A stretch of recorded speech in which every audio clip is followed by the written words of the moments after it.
Gostaria de saudar os irmãos e irmãs com a graça e a paz do Senhor Jesus. Eu me sinto lisonjeado de estar aqui com vocês e de ter essa oportunidade de compartilhar com vocês de uma palavra que, no propósito do meu coração, é para ajudá-los a desenvolverem melhor as suas competências como ensinadores cristãos. Nós estamos sendo desafiados nos tempos de hoje, o tempo todo, a aprimorarmos a nossa maneira de tratar os dilemas da sociedade contemporânea. E para nós enfrentarmos esses dilemas, nós, como cristãos, temos uma ferramenta, temos um instrumento. O instrumento é a palavra de Deus. E quanto melhor for a sua maneira, a sua condição, a sua capacidade de interpretar a palavra de Deus, mais abençoado será o seu ministério e o seu povo será mais fortalecido.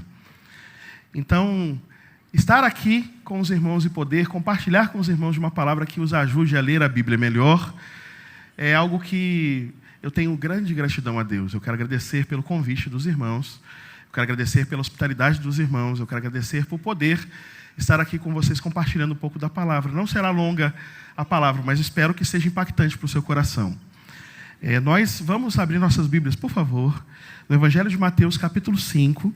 Nós leremos os versos 1 a 10 do Evangelho de Mateus. E nós vamos trabalhar com a interpretação da Bíblia, boas raízes, bons frutos. Mas eu quero começar lendo, já que eu li ontem o final do Sermão da Montanha, as 3 parábolas do final do Sermão da Montanha, eu quero ler o começo do Sermão da Montanha usando os recursos que nós já indicamos para vocês. Mateus capítulo 5, vou ler de 1 a 10, eu acho que é melhor ler toda a sessão das bem-aventuranças. Diz assim, vamos primeiro abaixar nossas cabeças e orar ao Senhor. Senhor, nós agradecemos por podermos abrir a Tua palavra e sermos impactados por ela. O nosso coração precisa da Tua palavra, porque o nosso coração é enganoso. Ele é um coração que, se não tomarmos cuidado, se desvia. Mas firmados em Tua palavra, nós podemos dizer como salmista, firme está o meu coração, ó Deus, firme está o meu coração, porque a lâmpada para os nossos pés é a Tua palavra e a luz para os nossos caminhos. Então ajuda-nos, ó Deus, a, diante da Tua palavra, sermos fortalecidos, sermos fortificados, é a nossa oração em nome de Jesus. Amém. Diz assim a palavra do Senhor. Vendo Jesus as multidões, subiu ao monte como se assentasse e aproximaram-se os seus discípulos, e ele passou a ensiná-los, dizendo: Bem-aventurados os humildes de espírito, porque deles é o reino dos céus. Bem-aventurados os que choram, porque serão consolados. Bem-aventurados os mansos, porque herdarão a terra. Bem-aventurados os que têm fome e sede de justiça, porque serão fartos. Bem-aventurados os misericordiosos, porque alcançarão misericórdia. Bem-aventurados os limpos de coração, porque verão a Deus. Bem-aventurados os pacificadores, porque serão chamados filhos de Deus. Bem-aventurados os perseguidos por causa da justiça, porque deles é o reino dos céus. Esse texto é um texto que tem 8 seções indicando quem recebe bem-aventurança. Vai do verso 3 até o verso de número 10. Nós costumamos, quando lemos um texto como esse, pensar nas bem-aventuranças como indicações do que devemos ser. Mas nós frequentemente pulamos a moldura das bem-aventuranças. O que é moldura? É aquilo que apresenta o texto. É o redator, o autor do Evangelho, comunicando a situação que o texto foi anunciado. Essa situação está aqui. Vendo Jesus as multidões, subiu ao monte e, como se assentasse, aproximaram-se os seus discípulos. Isso foi escrito para que os ouvintes desse texto, porque o texto não era lido, a taxa de alfabetização na Palestina é menor do que 70%, no lugar mais alfabetizado. Os textos bíblicos não dá para comprar papiro, não pergaminho. Pergaminho é a partir do século IV. Usa-se papiro vegetal. Não dá para comprar papiro para todo mundo. Mateus gastaria R$1.200 para comprar um papiro para fazer o seu evangelho. Então não dá para todo mundo ter o seu texto na mão. Não existe papel. Então o texto é lido por alguém diante de uma comunidade. Então, esse texto tem que ter indicações para que a pessoa possa guardar de memória e conseguir imaginar as cenas que são indicadas. Quando diz assim que Jesus viu as multidões, o que se espera é que os ouvintes desse texto imaginem Jesus observando um grupo grande de pessoas. A palavra para a multidão, que está aqui, óculos, é de onde vem a palavra oclocracia. Essa palavra existe em português. É multidão, não é povo. Quer dizer que não são pessoas de uma única etnia.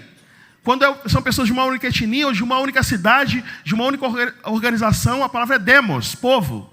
Mas quando quer dizer de gente de muitas origens, de muitos estratos sociais, de muitos lugares diferentes, o texto usa óculos. Isso quer dizer que aqui Jesus está falando com pessoas de origens diversas, de cidades diversas, de regiões diversas, de estratos sociais diversos.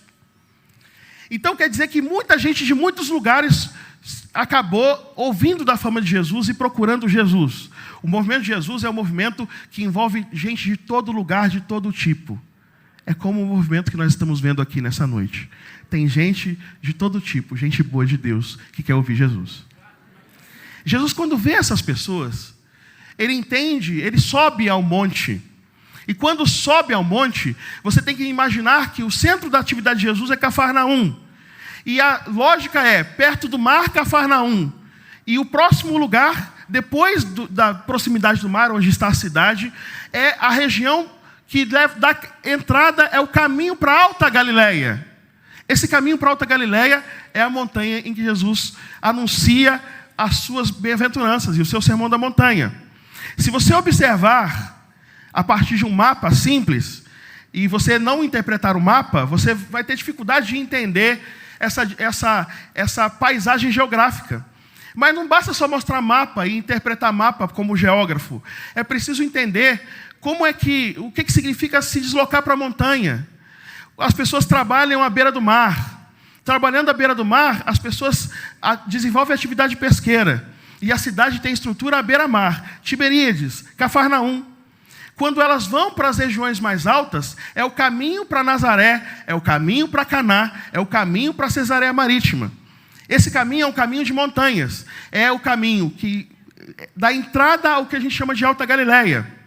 Para mostrar isso, eu quero mostrar o mapa, para vocês irem percebendo, eu quero mostrar as paisagens. Quando você vai para um lugar alto, esse lugar alto é o lugar onde você pode enxergar a cidade. Você sobe, são mais ou menos 300, 400 metros de elevação, no primeiro estrato de elevação, perto de Cafarnaum, e de lá você consegue olhar a cidade. Então, quando Jesus fala sobre pesca, ele permite que os seus ouvintes vejam os pescadores. Quando ele fala sobre árvores, ele permite que os seus ouvintes olhem as árvores dos pomares plantados nas cercanias de Cafarnaum. Quando ele fala para olhar para as aves, ele sabe, e as pessoas também sabem, que as aves elas fazem os seus ninhos em lugares um pouco mais altos, perto das montanhas. E os lírios são lírios que só conseguem sobreviver nas colinas que são regadas com orvalho. Não é apenas a informação de que Jesus foi para uma montanha. É a informação de que Jesus foi para um lugar onde as pessoas podiam enxergar a palavra, não apenas ouvir a palavra. E ele ia colocar, Jesus, os elementos da sua palavra iam ser elementos tirados do seu cotidiano, de tudo que eles podiam ver e experimentar. Se você observa um mapa friamente e pensa em Jesus ali no reino de Herodes, você vai simplesmente enxergar cidades e paisagens. Mas se você pensar em Jesus atuando nesse lugar que é a Galileia, eu vou aumentar o mapa o suficiente para que vocês consigam acompanhar comigo. Eu vou mostrar o mapa naquilo que cabe para percebermos, e assim é bom que você vai entendendo como usar um recurso de mapa. Aqui está a cidade de Cafarnaum. E se você observar, Cafarnaum é uma cidade que está do lado de Genezaré, de Corazim, e são cidades que têm uma grande estrada que vai até a Síria. Essa estrada que vai até a Síria tem uma cadeia de montanhas. Montanhas primeiro, colinas pequenas, e depois vai uma cadeia de montanhas um pouco mais escarpadas, até que você chega na Alta Galileia, onde as pessoas nem grego falam. As inscrições que você encontra na Galileia, na Alta Galileia, são inscrições em aramaico. As pessoas não sabem grego. Portanto, Jesus convida as pessoas, quando elas estão na cidade de Cafarnaum, Ele convida as pessoas para irem 5, 6 quilômetros e olharem para a cidade. Ele retira as pessoas do cotidiano para que as pessoas possam olhar de fora como elas vivem. As bem-aventuranças são indicações não de como elas vivem, mas de como elas deviam viver, pensando na forma que elas vivem. Inclusive, o texto apresenta o seguinte, se você observar bem, o texto em português diz assim: e ele passou a ensiná-los dizendo. Na verdade, aqui nós temos 3 verbos de dizer. O primeiro verbo é abrir a boca. O segundo verbo é ensinar. E o terceiro verbo é dizer. Por que se repete 3 vezes o verbo de dizer? Está aqui. Eu sei que é difícil de ler grego, eu sei, mas a primeira palavra, que é o primeiro verbo, está aqui, o segundo verbo está aqui, e o terceiro verbo está aqui. Bastava dizer, e Jesus disse. Mas ele usou 3 verbos. Por que 3 verbos? Porque é a base do ensino popular do judaísmo da época. É você fazer o que a gente chama de discurso de 3 acentos. Repetir as coisas 3 vezes, para indicar que essas coisas são importantíssimas, são superlativas. O superlativo em hebraico é repetir 3 vezes a palavra. Deus é muito santo, santíssimo. Santo, santo, santo. E se você olhar Mateus direitinho, tem vários esquemas para serem decorados com 3 termos, com 3 expressões. Por exemplo, Mateus capítulo 4, o verso de número 27 diz assim, 23, diz assim: e percorria Jesus toda a Galileia, ensinando nas sinagogas, 1, pregando o evangelho do reino, 2, e curando doenças e enfermidades entre o povo, 3. Quando vem essa repetição, 1, 2, 3, decore isso, guarde isso. É a síntese do que vai ser dito a seguir. Quando você vai do capítulo 4 até o capítulo 9, verso 35, nós vamos até lá, diz assim o texto, Mateus 9, 35. E percorreu Jesus todas as cidades e povoados, ensinando nas sinagogas, 1, pregando o evangelho do reino, 2, e curando todas as sortes de doenças e enfermidades, 3. É o mesmo texto. Sabe por quê? Porque quando ele anuncia ensinar, pregar e curar no capítulo 4, e anuncia ensinar e pregar e curar no capítulo 9, é porque no meio, no recheio do capítulo 4 ao capítulo 9, tem ensinar, pregar e curar. É uma indicação para que o leitor entenda quais são os assuntos que vão ser tratados. Não é para ser lido, é para ser ouvido. Repetir coisas 3 vezes ou fazer coisas em número de 3 é indicação de que esse texto precisa ser guardado, decorado. E você tem que desconfiar quando você lê o texto. Eu disse que você não precisa saber tanto grego, mas você tem que ser alguém que lê a Bíblia com calma, para você perceber essas nuances. Nem todo mundo vai poder estudar grego e hebraico, mas não é necessário. A tradução em português é maravilhosa. Quando você vê 2 palavras que parecem iguais, ele curava o quê? Toda sorte de doenças e enfermidades. Doença e enfermidade parecem sinônimos. Aí o que você faz? Você vai para um recurso que te ajude a ver, uma Bíblia comentada, ou um recurso que dá alguma indicação do que são essas palavras para doença e enfermidade. Para doença é nossos, de onde vem nosologia, doença mesmo. Mas para enfermidade, a palavra é malaquia. Malaquia, em grego, é maldade. Jesus cura doenças do corpo e a maldade da alma. Então, quando você olhar uma repetição e o tradutor colocar como sinônimo, compra o material, pega um bom texto e você vai descobrir que em cada repetição tem alguma coisa muito importante para ser dita. Por isso ninguém pode preparar coisas com pressa, ninguém pode ensinar com pressa.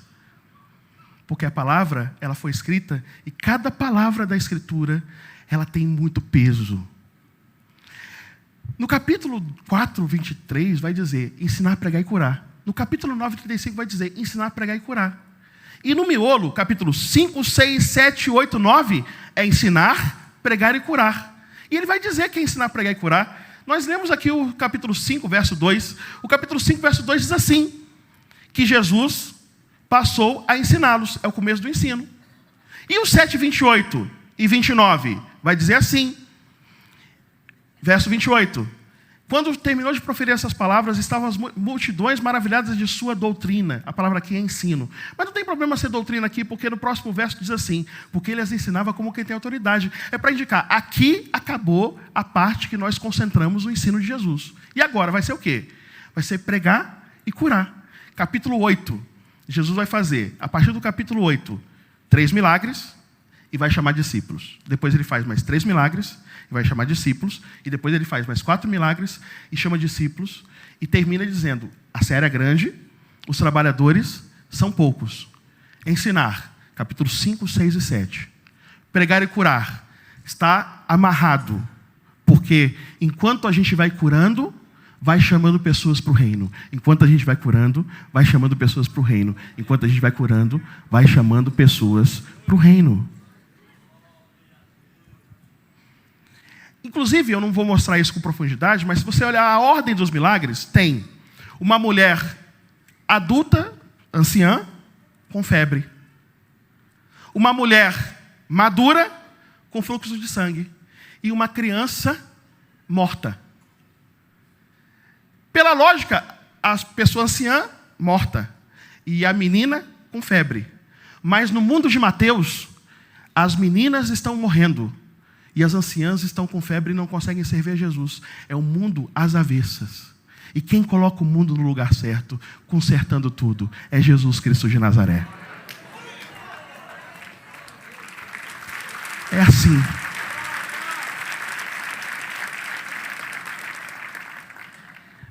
A gente tem que deixar o texto falar. E ir notando as estruturas do texto. Bem-aventuranças são para serem decoradas, porque se você olhar, eu falei que repetir 3 vezes é uma forma de dizer. Isso precisa ser guardado. Todas as bem-aventuranças são um discurso de 3 acentos. Olha só. 1, bem-aventurados. 2, os humildes de espírito. 3, porque deles é o reino. 1, bem-aventurados. 2, os que choram. 3, porque são consolados. 1, bem-aventurados. 2, os mansos. 3, porque darão a terra. Isso é poesia. E poesia não é para deixar o texto bonito. Poesia é porque você vai guardando esse texto no coração, na alma, na memória. Mas você vai dizer, mas como que eu consigo guardar 8 citações dessas? Você consegue guardar porque tem o primeiro termo, que é bem-aventurado, sempre se repete. E aí depois os termos têm uma lógica. Qual é a lógica dos termos? O que nós temos agora no reino? Agora no reino nós temos o reino. Nós somos do reino. Isso é já. Bem-aventurados os humildes, porque deles é o reino. Isso é presente. Isso não é futuro. E nem é passado. É presente. Está no verso 3. Mas também está no verso 10. Bem-aventurados os perseguidos por causa da justiça, porque deles é o reino de Deus. Agora. É o reino dos céus. Agora. E aí tem coisas que são futuros, que a gente chama de futuros passivos, coisas que nós recebemos no futuro de Deus. E eu quero ensinar uma coisa para você, que vem da literatura judaica. Quando você tem um futuro passivo relacionado com Deus, por exemplo, bem-aventurados os que choram, porque serão consolados. Vamos repetir? Bem-aventurados os que choram, porque serão consolados. A lógica em português seria, quem é consolado por alguém. E aí você tem o que a gente chama de agente da passiva. Quem é que vai fazer a ação do verbo passivo? Então é ser consolado por Deus. Só que tem uma regrinha no hebraico. Deus não pode ser objeto de verbo. Então quando você tem Deus como agente da passiva, o agente da passiva é suprimido. Para não colocar Deus como objeto de verbo. Deus é sempre soberano. Nem sintaticamente ele pode ser objeto. Então o que acontece? A gente chama isso de passivum divinum. Isso tem na literatura hebraica de montão. E tem aqui no texto também. Então quando diz serão consolados, serão consolados por Deus. Mas se você colocar por Deus, tem um 4º membro. Ele não coloca. Então olha, coisas que nós recebemos de Deus. Verso 4.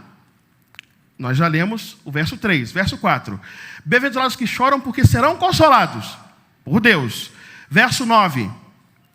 Bem-aventurados os pacificadores, porque serão chamados filhos de Deus. Perceba, serão consolados, serão chamados. Coisas que Deus nos dá. Verso de número 7. 6 e 7. Porque serão fartos os que têm fome e sede de justiça. Verso seguinte. Porque misericordiosos alcançarão misericórdia. Não é, aqui está alcançarão misericórdia no ativo, mas serão alcançados pela misericórdia. Aqui o verbo, se você conseguir olhar pequenininho ali, é porque está um delay, né?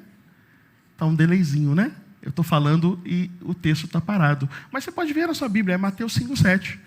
Serão, os misericordiosos alcançarão misericórdia. Não, serão alcançados pela misericórdia. Essa é a ideia.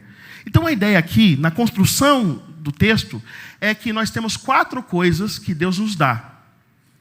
Se nós choramos, Deus nos consola.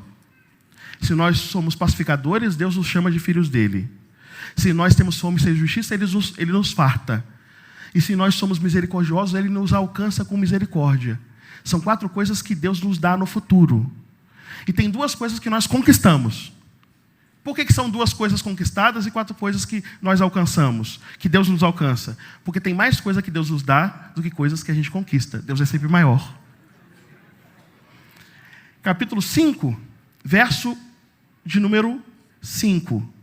Bem-aventurados os mansos, porque herdarão a terra. Aí a gente pensa, herdar a terra é receber a terra de alguém. Não. A palavra cleronomel que está aqui, está no ativo. O ativo indica que o manso, ele conquista a terra, ele faz valer a herdade. Ele vai fazer por onde receber uma terra de herança. Mas isso aqui parece uma contradição. Por quê? O manso é quem não reage violentamente. E na antiguidade, para conquistar uma terra, você precisa pegar em arma. Mas o manso, ele não reage violentamente diante da violência do mundo e Deus dá para ele uma herança. Não. Deus dá para ele a condição de entender que quando ele opta pela não violência, ele conquista a terra, ele conquista as coisas. Nós não fazemos maldade para conseguir as coisas. Nós fazemos a bondade e Deus nos dá graça e a gente conquista. O verso de número... Esse é o 5. O verso número 8 vai dizer que quem é limpo de coração consegue ver Deus. São coisas que nós conseguimos.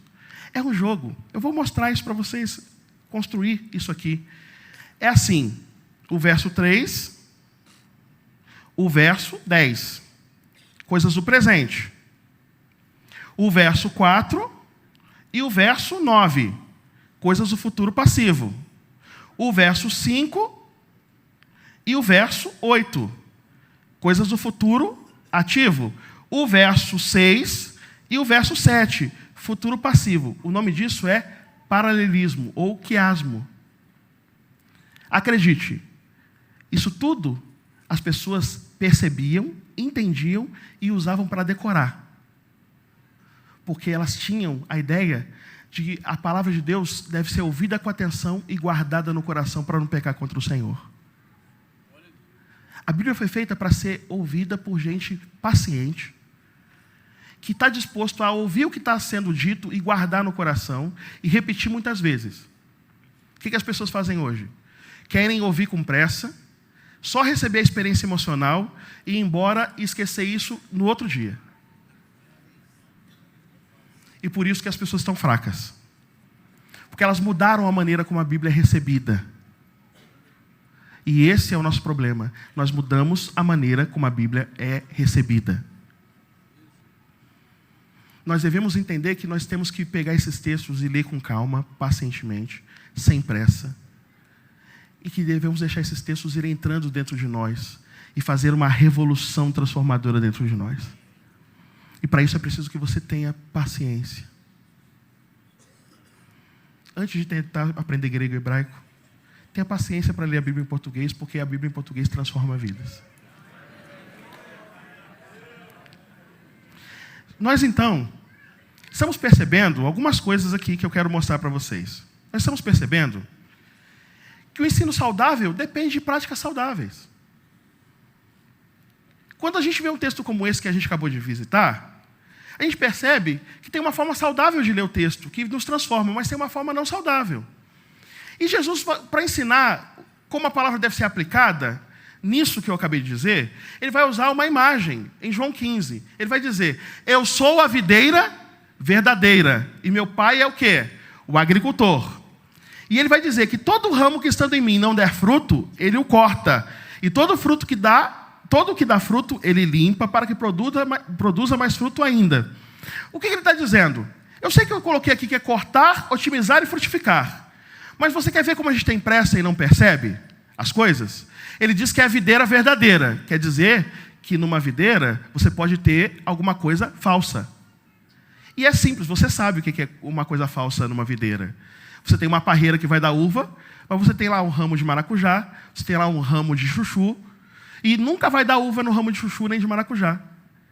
Mas você quer que dê uva, porque a uva é a água da Palestina. Você não vai comer chuchu, eu acho que nem tem lá, e nem vai tomar maracujá, você vai tomar suco de uva. Se você tomar água na Palestina no século I, é capaz de você passar mal. Por isso que para Timóteo, Paulo fala assim: Timóteo, não beba apenas água, beba também um pouco de vinho. E as pessoas dizem que é para beber vinho porque vinho é bom, porque vinho é lúdico, vinho embriaga, nada disso. É porque a água é contaminada. E aí para esterilizar a água você põe um pouco de vinho. E aí você faz o quê? Não tem cloro, o cloro da época é o vinho.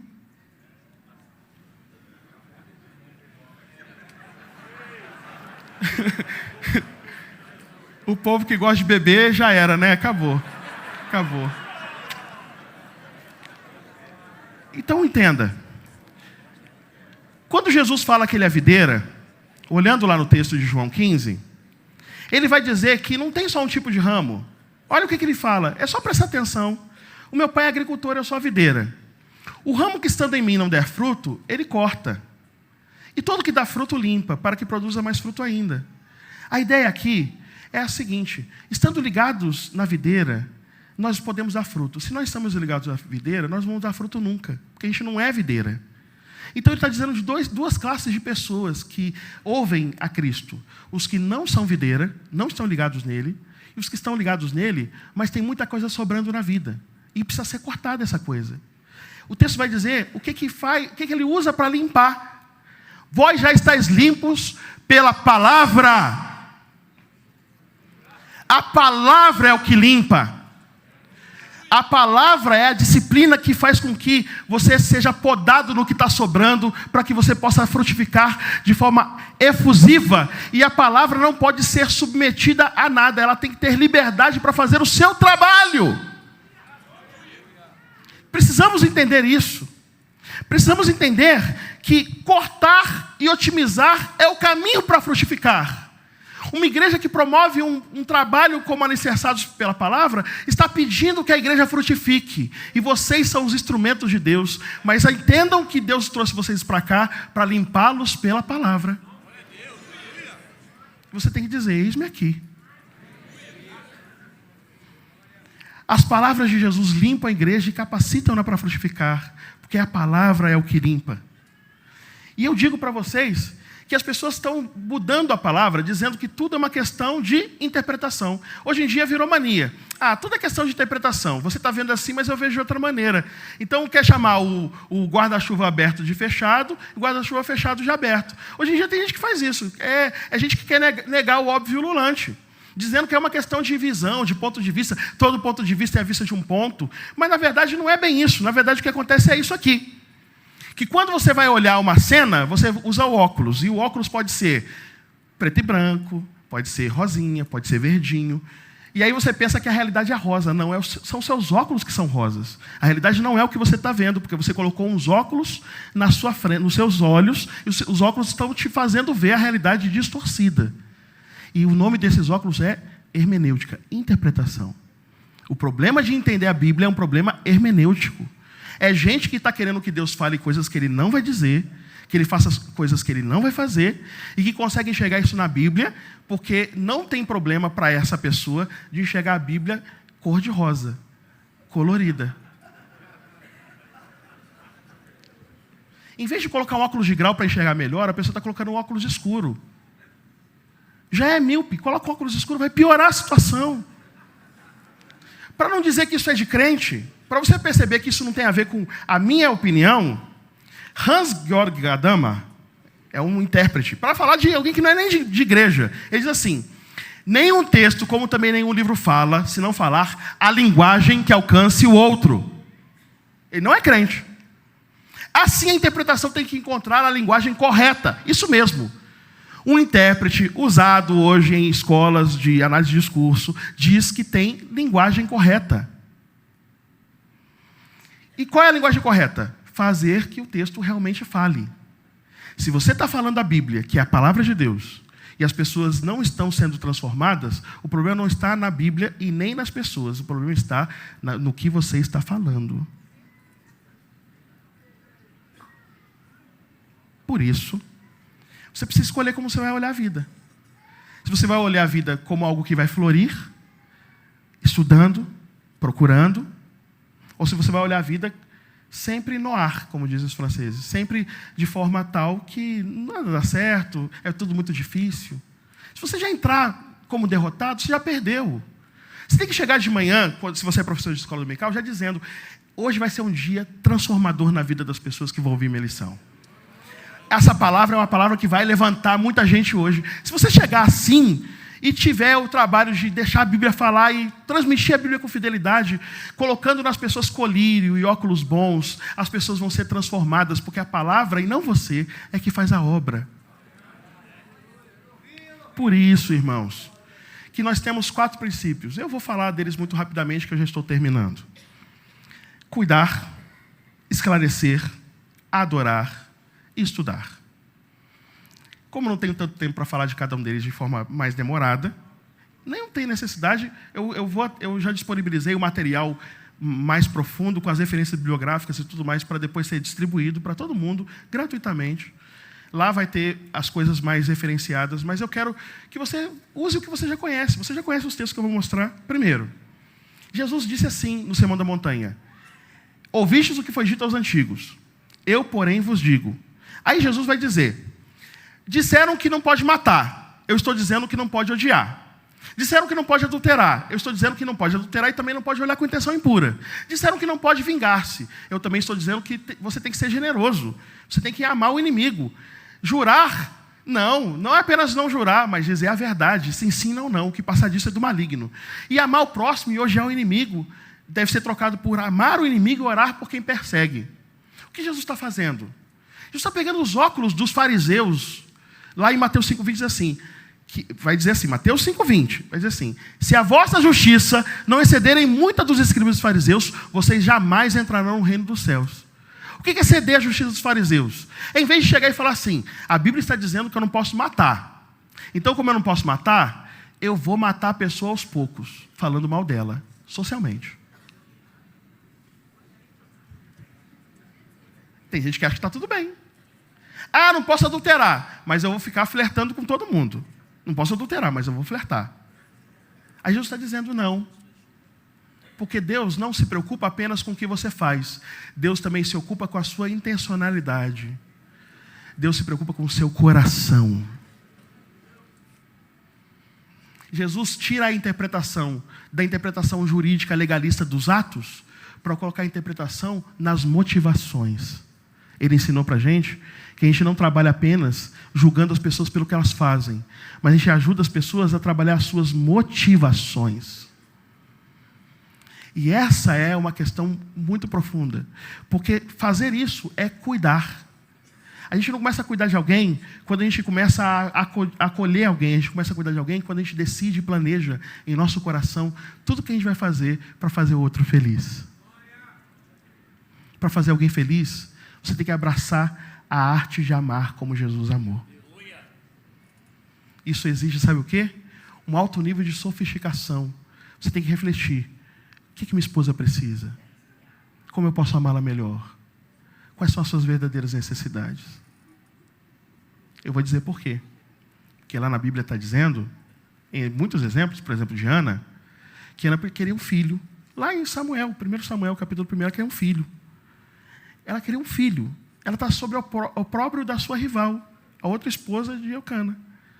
E aí o seu marido, quando vai dar porções, dá uma porção para sua outra esposa Penina e seus filhos, ou seja, uma porção para todos eles comerem, e dá 2 porções para Ana sozinha. Em vez de encher a barriga dela de filhos, está enchendo a barriga dela de comida. E aí, quando ela está triste, no canto, chorosa, ele fala assim: eu não sou melhor para você do que 10 filhos. A pior coisa para uma mulher que quer ser amada é o marido dizer que é o filho dela.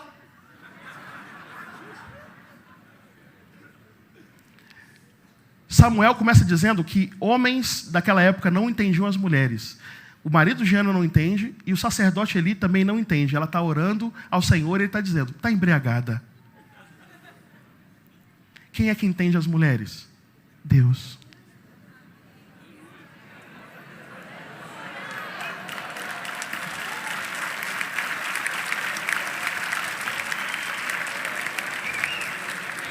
Aí Deus dá para a mulher o que a mulher precisa, o filho. Aí sabe o que a mulher faz? Dá para Deus o que Deus precisa, ou Deus quer. O próprio filho que deu. Samuel, Shemuel, o chamado por Deus, ou o que ouve a Deus. Aí quando ela dá para Deus o que Deus quer, Deus dá para ela mais filhos. Ela entra na dinâmica da graça. E tudo começou, sabe com o quê? Com compreensão. Com conseguir perceber o que o outro precisa. Isso é uma arte. É isso que Jesus está falando. Não dê apenas o respeito que pode ser mensurado. Dê o respeito que não pode ser mensurado, que é o respeito lá do íntimo. Porque senão vem um ato falho e você demonstra que você não gosta da pessoa. Mas quando você trabalha o amor da pessoa no coração, você transborda graça e amor. E você cria grandes amizades, grandes irmandades. E você vai ser feliz e vai fazer alguém feliz. É isso que está dizendo o texto. Aí você vai buscar uma dinâmica de escola, de educação e instrução farisaica, em que vai só ficar dizendo o que pode e o que não pode? Não, a gente tem como Jesus que tratar as motivações. Vou falar só de mais um. A hermenêutica que Jesus ensina pressupõe que Deus revela a sua vontade, que essa revelação é acessível aos pequeninos, está oculta aos instruídos. Então ele propõe uma leitura humilde da Escritura. Eu vou falar o texto. O texto ele vai falar assim: graças te dou, ó Pai, porque ocultaste essas coisas aos sábios entendidos e revelastes aos pequeninos. O primeiro princípio da universidade da fé é você aprender que o diploma que nós precisamos receber é o diploma da humildade. O melhor intérprete é o intérprete que está sempre de joelhos, e não aquele que levanta o seu canudo e diz: eu sou doutor. O melhor intérprete é o humilde.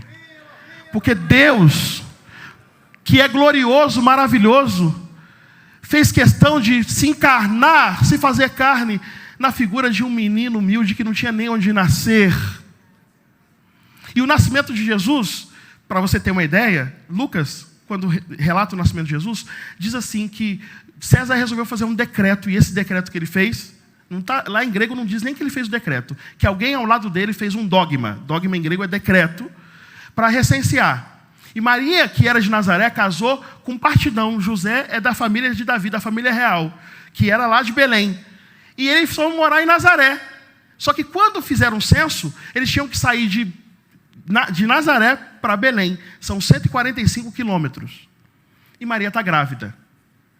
Imagina uma mulher grávida nas estradas, 145 quilômetros. Paulo andava de 18 a 37 quilômetros por dia. Uma mulher grávida, se tiver um animal de carga, a mulher vai puxar o animal e o homem vai em cima. Porque se o homem for puxando o animal e a mulher for em cima, ela dá a luz no meio do caminho. Por causa das estradas romanas, que são todas estradas construídas de forma bem arcaica. Não tem asfalto. Eles vão andando durante pelo menos 15 dias. O caminho que eles fizeram, certamente, pela descrição, não pode ser o caminho dos samaritanos, é um caminho perigoso, você pode ser apedrejado, pode sofrer algum atentado, é muito comum isso naquela época, não é seguro, é o caminho das montanhas, só tem uma paragem de água para você poder, por exemplo, lavar um pouquinho o rosto e o corpo. Quando eles chegam em Belém, eles vão ser colocados junto dos animais da estrebaria, não é porque não tem lugar, porque a cidade está lotada, não. É porque eles são 2 mendigos. Caminha 20 dias sem tomar banho, nas estradas poeirentas da Palestina. Só que José tem família na cidade, mas ninguém da família de José o acolheu. E quando o texto chega a dizer, Lucas é muito detalhista, chega a dizer que Maria, quando nasce, coloca ele sobre a manjedoura, E na manjedoura, coloca o pano, a sua veste para cobrir a manjedoura. Belém faz, mesmo no verão, faz 12 graus, 15 graus. Ela passa frio, mas coloca o pano, porque o presépio que as pessoas fazem, com vaquinha sorrindo, balançando a cabeça, esses presépios não existem. Era bode, ovelha, estrume, baba de animal, deixando aquela manjedoura de pedra toda suja, e para o menino não morrer em cima daquele lugar, ela vai lá e pega a sua roupa e coloca a sua roupa de frio, de proteção do frio, ali. Por que Deus fez isso? Porque Deus quis mostrar que o que não mata fortalece. Que você pode ter uma vida difícil, mas pode viver para a glória de Deus e pode ser uma bênção. Quem interpreta a Bíblia de forma arrogante não consegue transmitir Deus em suas palavras. Então, é preciso ser humilde. E humildade pressupõe seguir os passos de Jesus de Nazaré, que veio humilde, e mesmo sendo o Senhor do mundo, ele caminhou e não tinha nem onde reclinar a cabeça. E a gente tem uma casinha, pelo menos, para morar. A gente já está melhor do que Jesus. Então, a gente tem que entender que a gente tem que interpretar a Bíblia com humildade. Eu tenho mais 2 pontos para falar, só vou mencioná-los, do exercício hermenêutico de entender que nós valemos muito mais do que os pardais e que é possível encontrar Deus no mundo. Ele fala assim, olha para os pardais, olha para os lírios do campo. Ou seja, ele pega coisas do dia a dia para mostrar onde Deus se revela. O reino de Deus pode ser encontrado nas coisas que acontecem hoje, que aconteceram hoje com você quando você estava vindo para cá. O ônibus que você quase não pegou e conseguiu pegar no meio do caminho. Você chegar aqui e descobrir que tinha um amigo que você encontrou. Isso tudo mostra quem? Mostra que Deus está contigo e está te abençoando. Perceber Deus nas coisas cotidianas. Fazer o trânsito da Bíblia para a vida. É necessário, é fundamental. E por fim, a ideia do ide de Jesus que nos motiva a ensinar todas as coisas, a guardar todas as coisas. Guardar inclui repetição para que a pessoa possa guardar e memorizar e transmitir. Essa é a nossa comissão. Por isso eu encerro dizendo para vocês que ter boas raízes e bons frutos, nós estamos sendo motivados a pensar em raízes e frutos aqui desde o primeiro dia, desde ontem. É você conseguir perceber como as coisas funcionam na lógica de Deus. Eu acredito que você vai frutificar. Que sua vida não vai ser mais a mesma. Que você vai ser bênção onde você estiver plantado. Que Deus vai usar você na palavra. Que você vai assumir um comportamento humilde. Eu acredito que grandes coisas serão realizadas a partir desse nosso encontro aqui. Mas eu também acredito que não vai ser fácil. Então, quando estiver difícil, lembra do que foi dito aqui. Deus é contigo. O reino dos céus está entre nós. Que Deus os abençoe em nome de Jesus. Amém.